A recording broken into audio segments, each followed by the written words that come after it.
thank you for watching the ITV drama premiere in association with Midland Bank.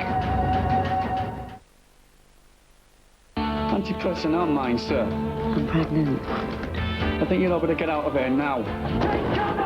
Soldier, Soldier, Tuesday at 9. Today, I have decided to be pink. Dark pink nail polish, fuchsia lipstick. Last night, I was wicked. Black, darling. Today, pink girls flirt with everyone. Pay attention to no one. She enhanced our profitability. That is so interesting. Taxi! Pink girls get what they want.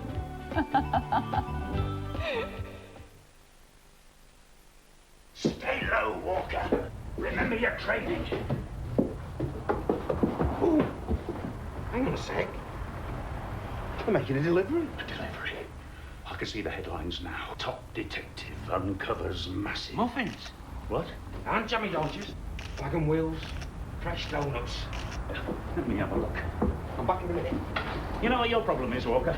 Lack of professionalism, no willpower, and you're a complete... Walker! Get me a raspberry flapjack! And that's an order!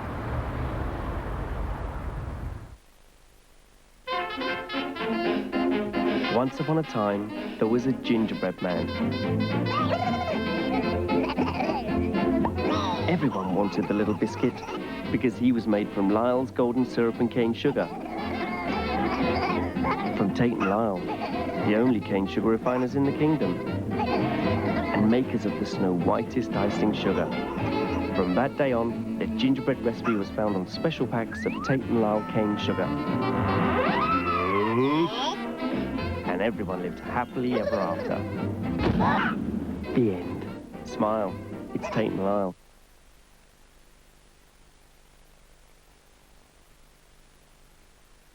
Cooey, customers. Over the top from down under. We get in and have a go. That way or that way? Is political power an aphrodisiac? And delivery. We call a spade a spade. Roy and H.G.'s Bughouse, tonight at 10:45 on Meridian. Hello, in the Meridian News, fears of meningitis put youngsters on a winter alert, and 5,000 people are safely back in their homes thanks to the bomb squad. Details after news at 10.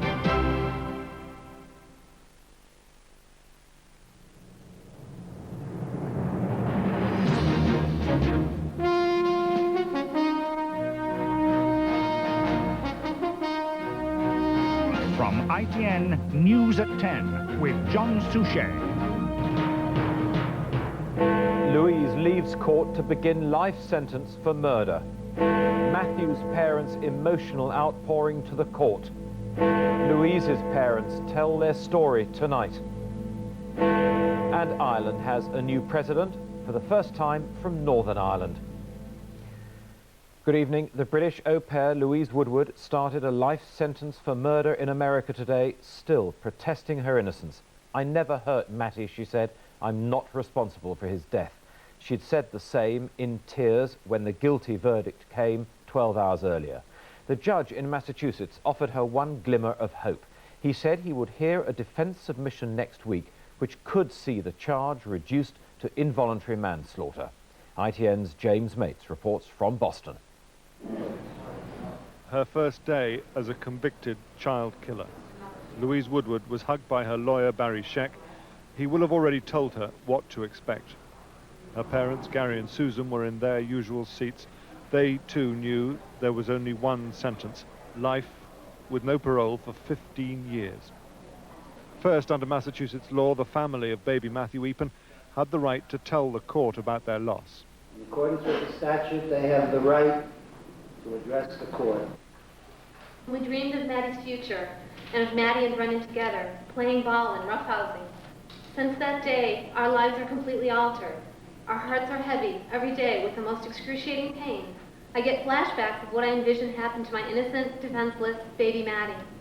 I am sickened to think he was crying for help and was instead beaten by hands that were supposed to be caring for him. I feel that the jury's decision is just and the state's mandated punishment is deserved. And despite my hatred for the actions of Louise and my current disdain for her, I really truly hope that she can face up to what she has done, gain forgiveness. And I truly hope that she may someday find the peace of God in her life again. Then, again, in accordance with the law, Louise Woodward was given the chance to speak. I just like to maintain my innocence and say that I've never hurt Manny, and I never did hurt Manny, and I don't know what happened to him. I'm not responsible for his death. I didn't kill Manny with them. The sentence is mandatory and will be imposed accordingly. And please rise. It is ordered by the court that she be confined to the Massachusetts Correctional Institution at Cedar Junction for a term of life. The appeal process began immediately. I propose to hold that hearing on Tuesday. Next week, the judge will hear an application to overturn the conviction, or at least to reduce it to one of manslaughter. With that, Louise Woodward was escorted away. Mr. Officer, have everyone seated. Her parents were allowed a last few minutes with her before she begins her life sentence. Outside the courthouse last night, there'd been a palpable sense of shock as the verdict was announced, not least because it was so unexpected. It had been a tense and nervous Louise Woodward who'd come to court to sit alongside lawyers too nervous to watch, who'd taken a last look back at her parents before hearing the clerk address the jury. Members of the jury, Commonwealth versus Louise Woodward, is the defendant guilty or not guilty? Guilty. Guilty of what? Guilty of murder in the second degree. Members of the jury, how could the verdict as recorded by the court? The jurors on their oath do say that the defendant is guilty of second-degree murder. So say you, Madam Foreperson? Yes. So say you all, members of the jury. Yes. You may be seated. The courtroom was silent, for the most part utterly disbelieving. As the judge addressed the jury a final time, Louise Woodward simply broke down. Participating in the administration of justice is, as you have found, hard and arduous labor. For your participation, we thank you, and you are now officially discharged as jurors. You are free to speak with whom you wish, or free not to speak. For the last time, we rise for the jury. All right.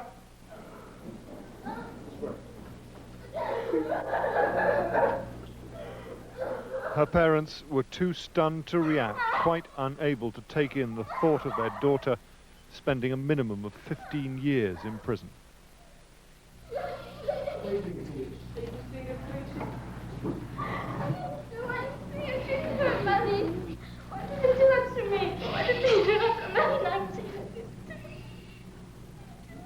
The lawyers who gambled so dangerously by excluding a manslaughter verdict tried to console her.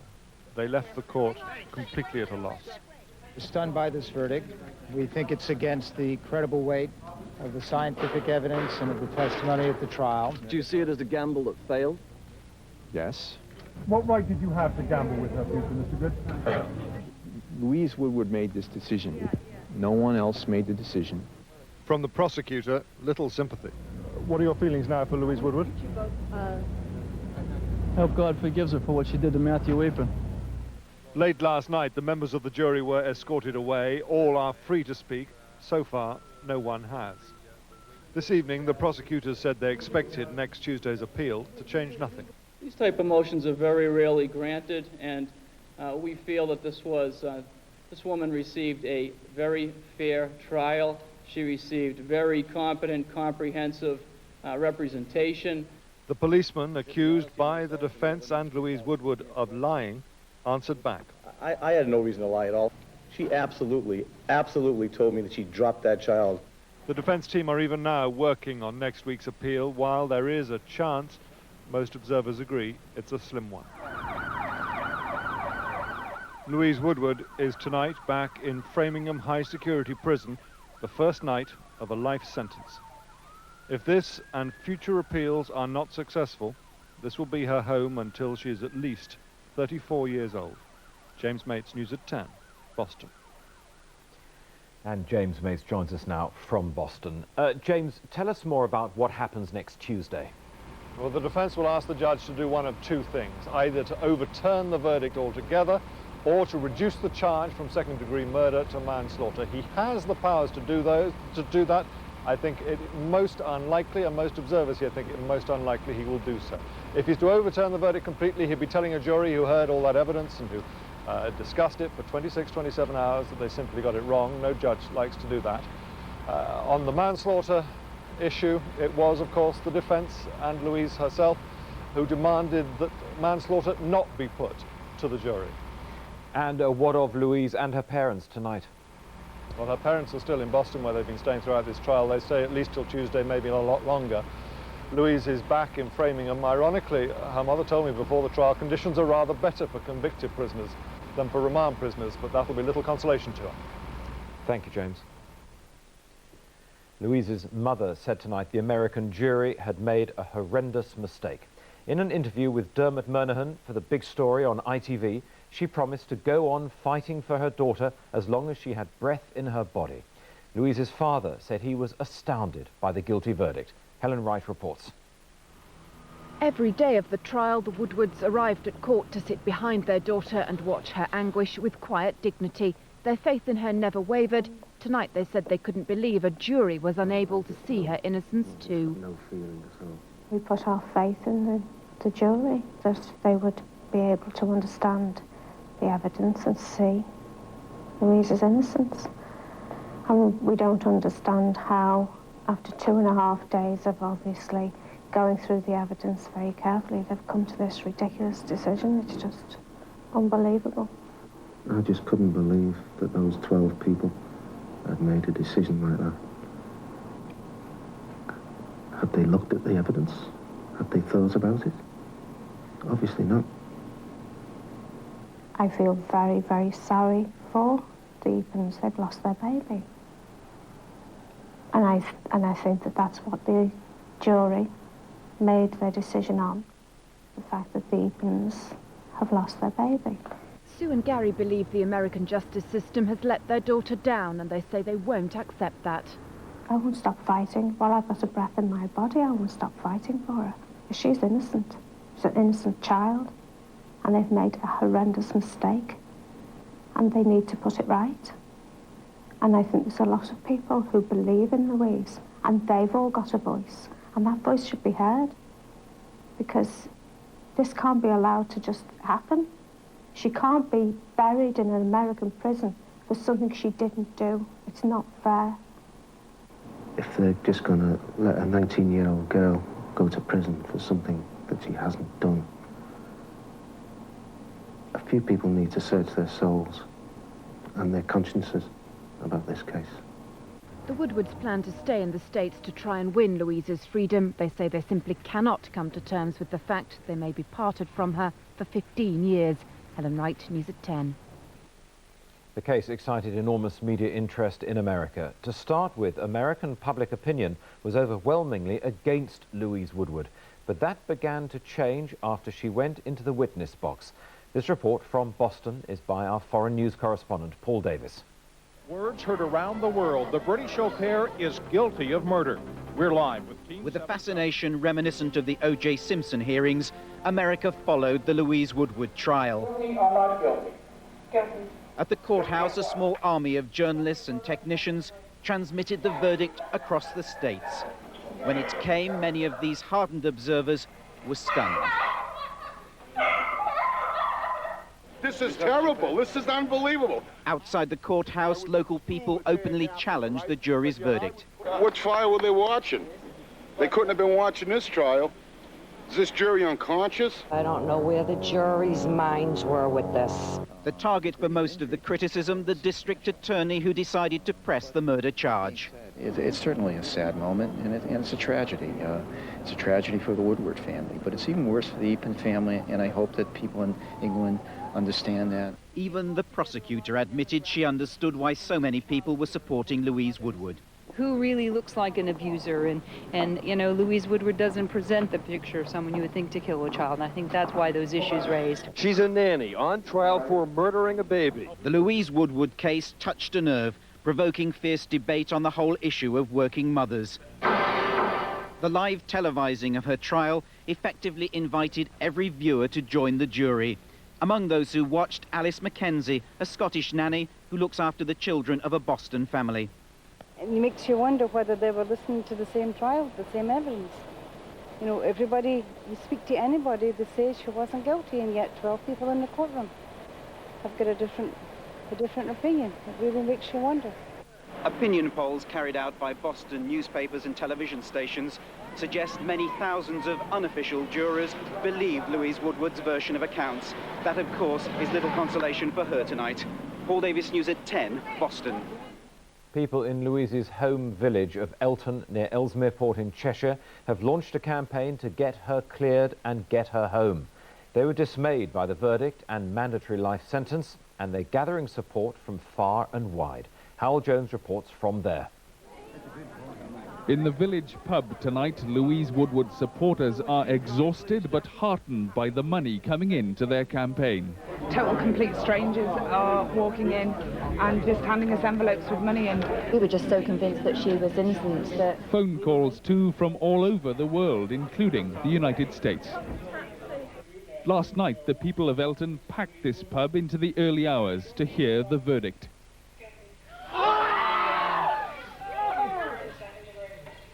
The anger and disbelief which these villagers felt at that verdict has now become sheer determination to campaign for Louise Woodward to be brought home.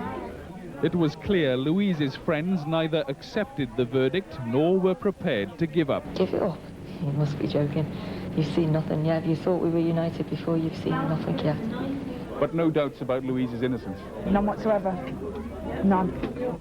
They're wearing yellow ribbons here, an American tradition taken up by villagers with little faith in American justice. Howell Jones, News at 10, Cheshire. The rest of the day's news coming up next. Ireland picks another Mary as the South looks north for its new president. Prince Charles attends a coronation, but it's nothing Westminster Abbey would recognise. I name the ship Britannia. And 45 years on, another royal returns home to the Clyde to bid a Bond farewell.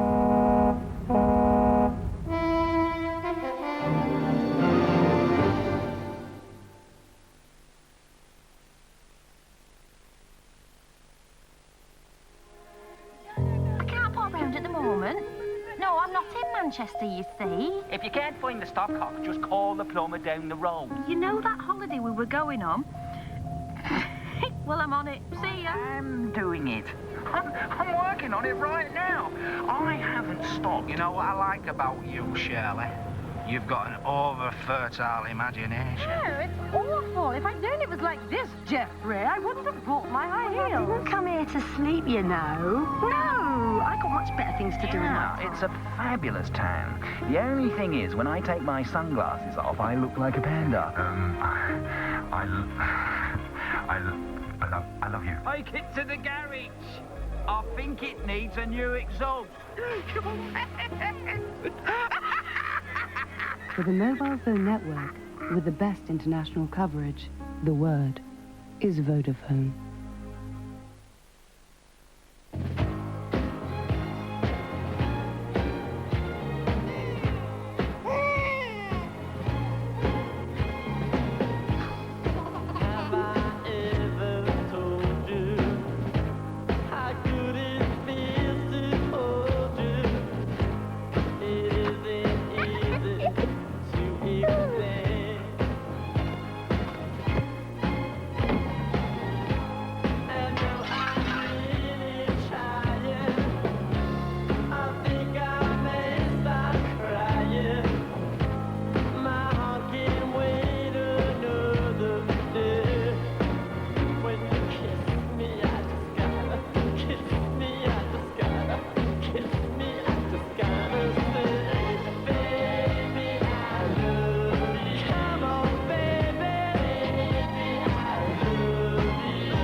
gives me great pleasure to switch on the Christmas lights for See France.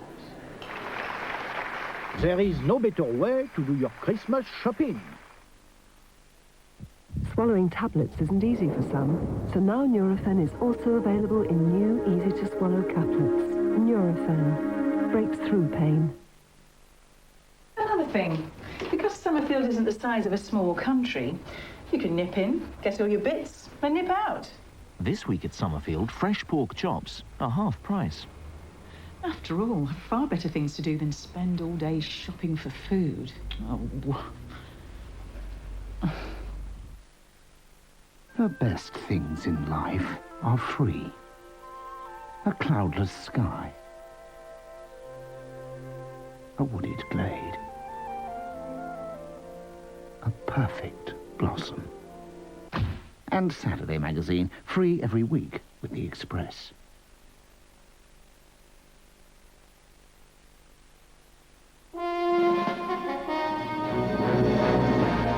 Welcome back. While we've been on air, the Belfast law professor Mary McAleese has been confirmed winner of the Irish presidential election. It went to a second count because of the PR voting system, but the outcome was never in doubt after the first. Professor McAleese is the first Irish president who's from Northern Ireland. Reporting from Dublin, here's our Ireland correspondent, John Irvine. This election may have produced Ireland's first president from north of the border, but Mary McAleese will be disappointed by the low turnout. It seems many voters were uninspired by those vying to replace Mary Robinson. But of the 5 candidates, it was Professor McAleese who best displayed the credibility and dignity associated with the woman she succeeds. During the campaign, the only controversy that touched her concerned allegations of Sinn Féin sympathies. These she denied, and she has emerged unscathed by the smears. I think it's important to forget the words that were said in the heat of a campaign and the things that were said. Put them well behind us now, draw a line in the sand and look forward to very happy days ahead. In a contest dominated by women, it is the performance of the former singer Dana that is the most remarkable. Written off with derision at first, her wholesome appeal won more voters over than anyone had predicted. She finished third behind the main opposition candidate, Mary Benotti. Mary McAleese takes up her new post on November the 11th. Only then will Irish people begin to find out how successful their quest for the new Mary Robinson has been. John Irvine, News at 10, Dublin. The Prince of Wales, on his tour of southern Africa, spent much of the day at the coronation of King Letsie III of Lesotho, an old Ampleforth and Cambridge man. The Prince said his own coronation would be shorter. ITN's Tim Hewitt reports. In Africa's mountain kingdom of Lesotho, horsemen heralded the coronation of a king. Prince Charles was foremost among the foreign visitors, along with South Africa's Nelson Mandela. The newly crowned monarch is Letsie III. Prince Charles used the king's own language to wish him peace, reign and prosperity. I hope devoutly that your reign will see an abundance of kotso, pula, nala. The constant media interest the prince is still attracting will increase when his son Harry joins him tomorrow. Prince Harry has so far been kept away from the cameras and his privacy respected, but his appearance will be the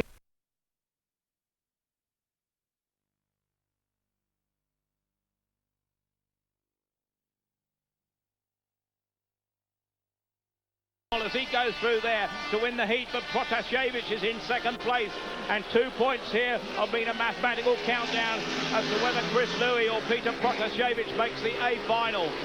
But Billy Hamill in blue is out front, and what a ride by Hamill that was around that first bend. Yeah, absolutely. I mean, Billy wasn't leading as he came out of that corner, but there was a gap between Protasevich, and he just shot straight through there and passed 2 riders in one go. Brilliant for him, and this also keeps Greg Hancock's chances now of getting into that final, and also Chris Louis. So it's really going well now for the Americans, the Exide boys.